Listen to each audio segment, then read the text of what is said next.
শীতৰ কুঁৱলী আচ্ছাদনৰ মাজতে অকণমান জুইৰ ৰুমাল উত্তাপ মৰা মানুহজনক ডেড বডি খৰি দিব দিয়া নাই, নিজৰ ম্যাদী পতা সম্পত্তি। নিজৰ আশাতে এখন মানে পং তাৰপিছত চিন্তা কৰি কি কৰিম তেনেকৈ য'ত ত'ত হাজিৰা দিন কৰি খায়। নতুনকৈ এজন ৰেঞ্জাৰ আহিছিলে, তেখেতে ক'লে এইটো কাৰ আৰু মোৰ, এইটো চব ভাঙি ফৰেষ্টৰ লগত জীৱনত যুঁজি হয়তো গুলি খাব পাৰোঁ, কিন্তু মই এনেকুৱা এটা কাম কৰি থৈ যাওঁ। সৰু সৰু বাতি এটুকুৰা লৈ এনেদৰে নিজৰ সংসাৰখনৰ লগতে নিজে আগুৱাই গৈছে। এইসকল মানুহৰ কথা কি হ'ব? কিন্তু 5 ষ্টাৰ এখন আহিলে কিন্তু আমাৰ নিবনুৱাখিনি একেবাৰে মানে পানী হাঁহে নচৰে।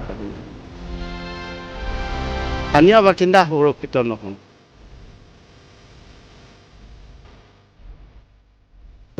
নেচাৰেল লাইটতে হয়, আপোনালোকে জুই ধৰি দিছে, কিন্তু তাৰ মাজতো পানীৰ ব্যৱস্থা বা ৰানিং ৱাটাৰো দেখিছোঁ।